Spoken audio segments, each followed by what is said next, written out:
Why is Bitcoin critical to the prosperity of the United States in the 21st century? That is the question we all should be asking.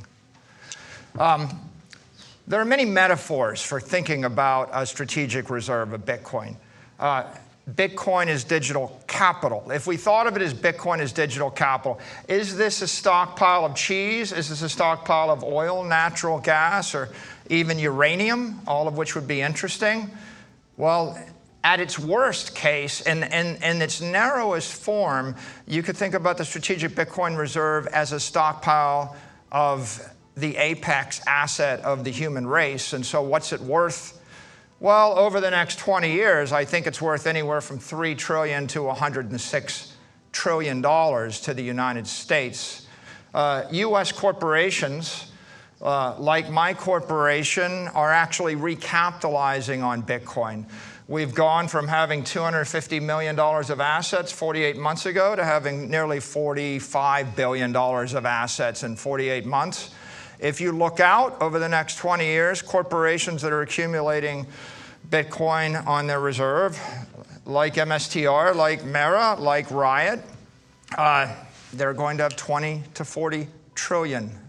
So this is a small metaphor, but it's a powerful metaphor. But you know, it's hard to rent out or finance or develop your cheese or your gold or your natural gas buried in a vault.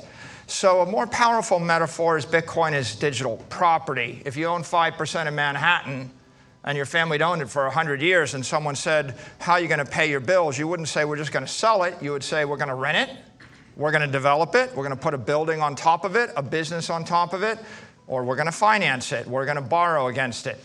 The same is true with Bitcoin. In 20 years, the United States could be generating $10 trillion per year by renting, developing, or financing the assets in that strategic Bitcoin reserve. The AIs are coming. The AIs don't get bank accounts. They don't get credit cards. The AIs, the artificial intelligence economy, will be built on digital capital, digital property. It'll be a $100 trillion economy. It'll be built on Bitcoin. Well, a lot of people, they think of it as an asset. You think of it as a property. But what we know to be true is that Bitcoin is actually a network. And it's not just any network. It's not an information network. It's an energy network. It's a conservative network. I can send $1 billion from me to you. I lose it. You have it. That is the conservation of energy in cyberspace. So when you start to visualize Bitcoin as a digital energy network, what you realize is that trillions of dollars of digital commerce will flow over that network. The banking system of the world is going to rebuild itself on a digital energy network. We're going to have 40,000 banks that will be settling with each other in real time. Finally, moving billions, tens of billions, or hundreds of billions of dollars an hour over a pure digital network.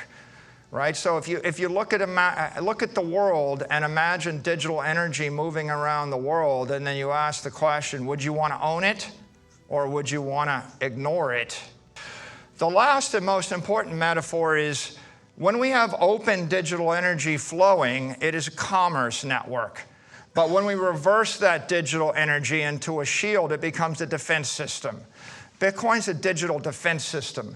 Bitcoin messages, data authentications, transactions, they're unstoppable, uncorruptible, immutable, immune to tampering by any known cyber threat. You can protect the United States commercial and military and financial systems behind a wall of digital energy. And that's exactly how we will do it. You know, even Elon Musk pointed out, the AIs don't know how to hack Bitcoin. They can spoof you out of your money. They can convince you that there's someone they're not. There's no way to trick an 800 exahash digital wall that's based on modern encryption. The AIs won't get through that wall. What's driving the growth of Bitcoin? It is the most powerful force in the world right now. It's growing nearly 60%. It's become the eighth largest asset in the world. It's about to become the largest asset in the world in the next 48 months. What is it? It's It's all of the smart money in the world running from risk, running from the past toward the future, from something less secure to something more secure. And they're doing it in the most visible way with their capital. This is a map of the wealth distribution in the world, about $900 trillion. If you break it into uses, half of it is just a store of value. We're long-term, we're preserving our capital for the long term. We just want to keep our money. The other half are assets held for utility. I want to do something with the asset. If you drill into the 450 trillion, you realize the problem is that long-term capital is being dissipated and decimated by fires, by floods, by famines, by tariffs, by wars, by competition, by rust, by obsolescence, by torts, by traffic, you name it, right? What's that cost? That costs 10 trillion a year. There's 10 people go, well, what is Bitcoin's use case? The use case is to not suffer $10 trillion a year of damage from entropy, from inflation, from chaos, from the future. Bitcoin's an asset without the financial risk of a currency, a bond, a stock, and it doesn't have the physical risk of real estate and property. And we're stripping away the counterparty risk to everything. And so we're moving away from risk, and what that means is that as the word spreads that there's an opportunity to keep your money without taking risk, long-term capital is being merged into the Bitcoin network.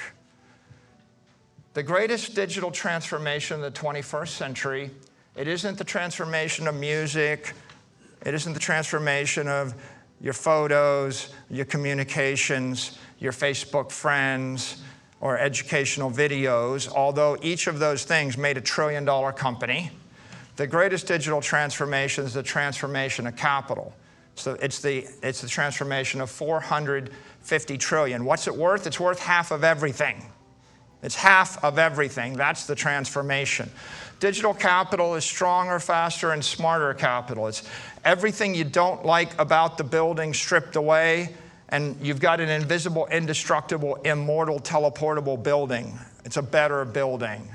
It's global capital. It's everybody that's living in Asia and Africa and South America would move to the U.S. if they could. They'd move their money to the U.S. if they could. They want the currency of the U.S. They want the property of the U.S. They want the security of the U.S. They want the values of the U.S. But they can't have it. So the second best thing they can have is move their money into the Bitcoin network, which has all of the values, protections, and securities of the U.S. Bitcoin is immortal capital. Right? You can keep your money for 1,000 years. A 10 basis point fee works out to a useful lifetime of 1,000 years. All the other long-term capital assets have a life of 10 to 100 years. Find a business you want to invest in that'll be around for 500 years. Find a building that will last for 500 years. Find a bond that will pay off in 500 years. Find a piece of art that'll still be legible in 500 years. And finally, what we all know in this room is that Bitcoin and digital capital is ethical capital. It's the only thing in this world you can truly own. If you have possession of the keys, if you have possession of the knowledge of where the keys might be, you own the thing. No one can take the thing away from you. Everything else you have in this world, you own at the pleasure of someone more powerful than you until they decide to take it away from you. Satoshi gave us property rights, sound money, sovereign money. It's a network, but what is it? It's the world's most powerful network. 800 exahash. What's the measure of digital power? It's exahash. 20 gigawatts. All the electricity, all the power that fires up the US Navy. It's also got the most economic power. It's the world's most global, fault-tolerant, unstoppable network. Each of those ASIC chips is hundreds of thousands of laptop computers. You'd need trillions and trillions of computers to dent this network. And then, of course, many people say, oh, I get it, it's a network effect. It must be a network. Yeah. Well, it's not a McAfee network. That's just enough information about networks to hurt yourself. It's not getting more powerful with the square of the number of nodes. It's getting more powerful based upon the amount of mass, energy, and capital flowing in the network. It's a Newtonian network, like the solar system. When the white dwarf comes past your planet, it's going to suck the atmosphere off your planet. A white dwarf is not the same as an asteroid the same size. They are different.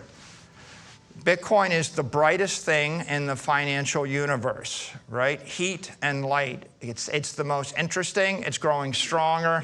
It's growing hotter. It's growing denser as it draws the capital of the world into its orbit. What capital? Physical capital. People are selling their buildings. Financial capital. They're going to trade out their low-grade bonds, their currencies in third world and in the second world. Foreign capital. They're going to sell their Siberian real warehouses and their Russian natural gas rights. It's drawing antiquated capital, the capital of the 20th century. It's drawing smart capital. Anybody that thought about it and thought, do I want to be invested in something that's going to decay or be destroyed over time by 100 uncertain risks, or do I want to just keep my money in cyberspace?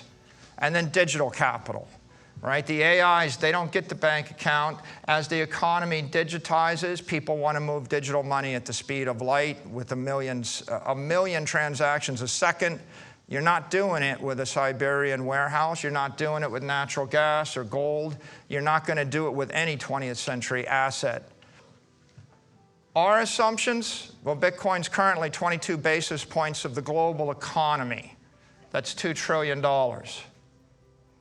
Over 20 years, right now it's been growing about 60% a year. If it decelerates from 60% a year to 20% a year, the average return is going to be 29% a year over the 20 years. That is the base case. That arrives at a price of $13 million of Bitcoin in USD terms, or $280 trillion in the network. Does the world turn upside down? No. What happens? Well, everything pretty much stays the same, except for those that embrace Bitcoin get rich and powerful. Those that don't embrace Bitcoin get weaker and poorer. Otherwise, everything that you see in the world today will still be there in the world in 20 years.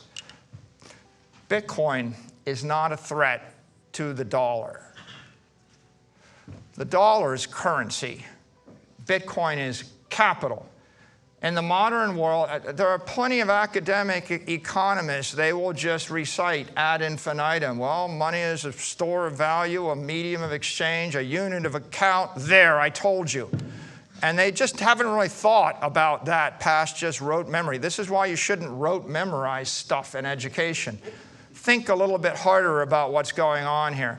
If you need money for the next 4 weeks in Argentina, then you're using the peso. If you need money for the next 4 years in Argentina, you're using the dollar.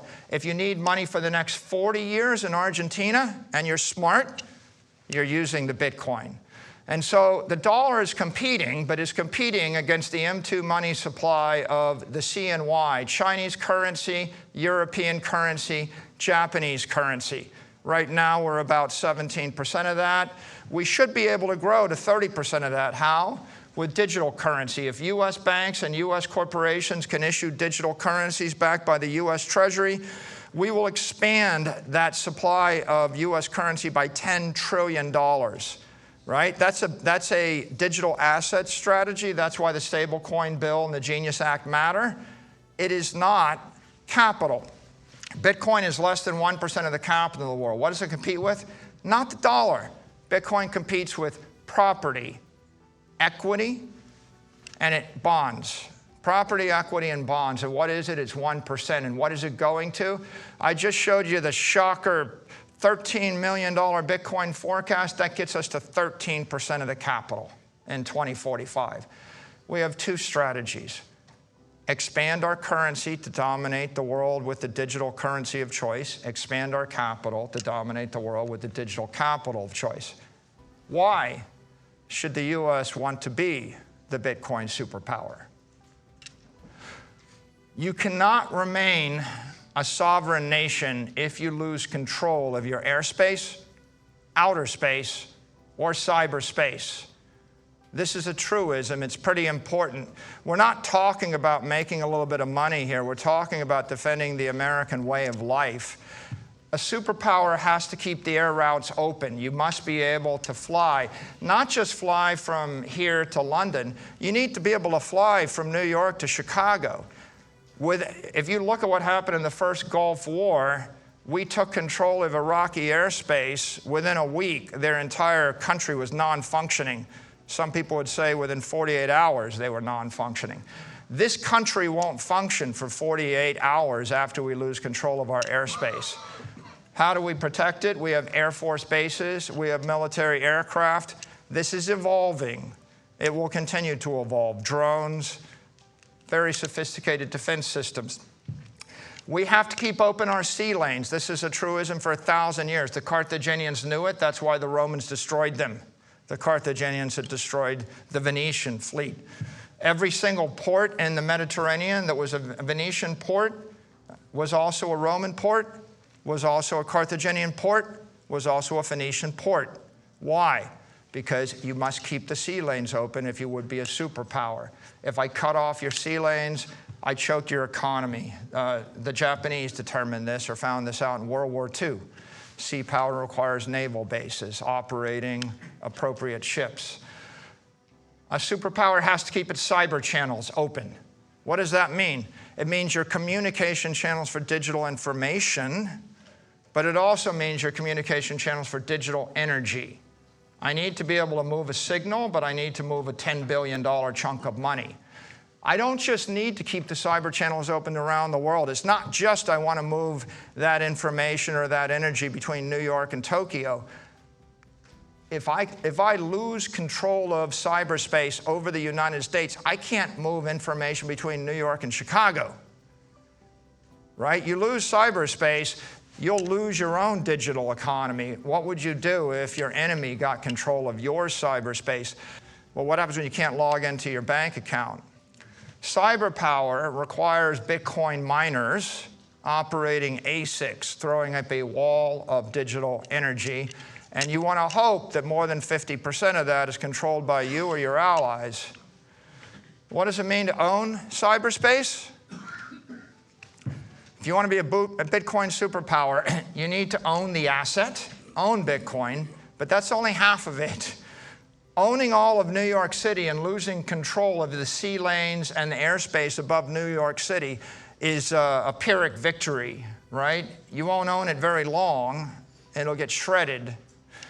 You have to control the network, the cyber network, the digital energy network that flows around the world. AI is the future. The computers, the AIs, they're smarter than us. They're going to think faster than us. At some point, they'll be thinking 1,000,000 times a second, talking to each other, right? And if you want to build the greatest economy in the world, your cars need to drive themselves. The robots need to think. The factories need to think. And your agent needs to be thinking 1,000,000 times a second about how to do something useful for you.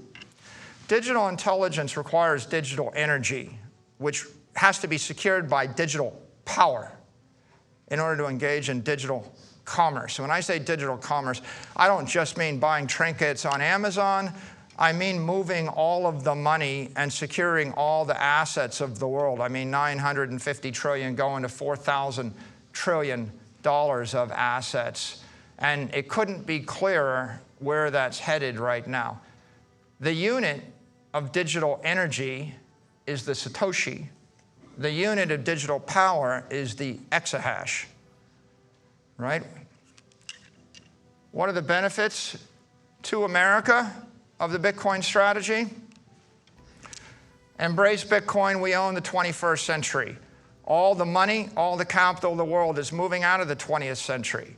Everything that made sense, every educated financier was educated in the 20th century. They were taught a bunch of bromides, a bunch of rules. All of those rules probably made sense in the 20th century. The way we fought World War II is not the way we fight World War III.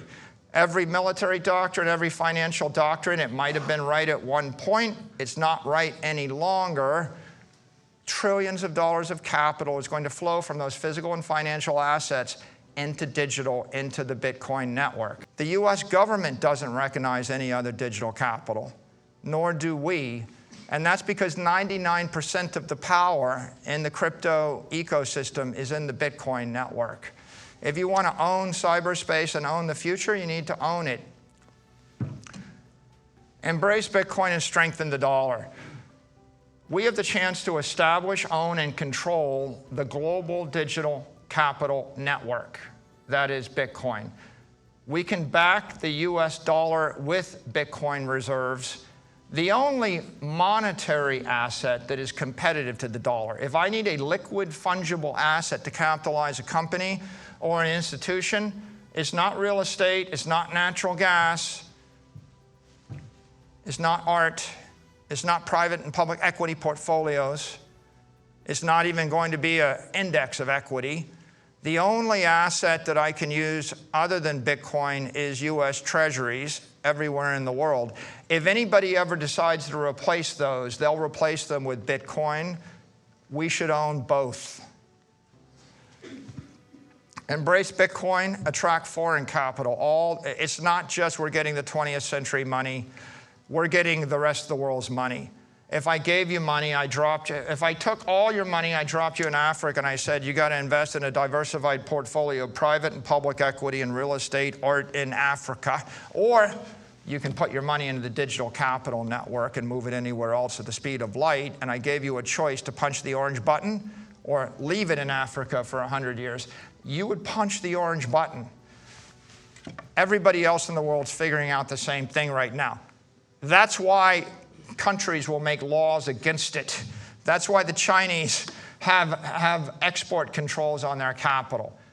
All of the capital will flow into the US. But if you can't physically come to the US, the next best thing is you flow into the digital capital network and you get all the protections of the US. And finally, you embrace Bitcoin, you empower Americans. It's American companies with Bitcoin on the balance sheet. They're going to outlast, outperform, and outlive their competitors. It's American institutions that are holding Bitcoin. They're going to enrich their shareholders. The beneficiaries are us. And the last point, with the appropriate digital assets framework, we can become the bankers to the world. Right? When we export Bitcoin to the world, we're exporting our values: sovereignty, sound money, integrity, property rights. When we export digital currency, we're literally exporting our currency. If we create other digital securities or digital tokens, we'll be exporting our companies, our ideas, our securities, our financial products to the world. We can dominate this industry. So how should the US pursue a Bitcoin strategy? Let's consider the consequences of this strategy. If we hold that 200,000 Bitcoin for the next 20 years, even though you see a flat line on the screen, the flat line is worth $3 trillion. So that's the value of doing nothing. Sometimes people think that you have to do something to make money. Sometimes the absence of doing awful and stupid things is making money. Doing stuff is highly overrated if the stuff is trading or selling your Bitcoin. The Lummis bill would acquire a million Bitcoin or 1.2 million Bitcoin. If you look at the consequences of that over the time frame, it's worth $16 trillion to the nation. If you get a bit more aggressive and we go for another million Bitcoin, it's worth $34 trillion to the nation. In this case, there's a bit of reflexivity. If the United States starts to more aggressively stockpile Bitcoin, it's going to accelerate the growth of the network. It's going to accelerate capital flowing in the network. It's going to increase and expand the overall digital capital network. If we move to a triple max strategy, you'll end up with 4 million Bitcoin. That's worth $73 trillion to America. And of course, President Trump has laid out a guideline. We should be the superpower. If you want a superpower strategy, here's a superpower strategy. Acquire Bitcoin consistently. By the way, over what time frame?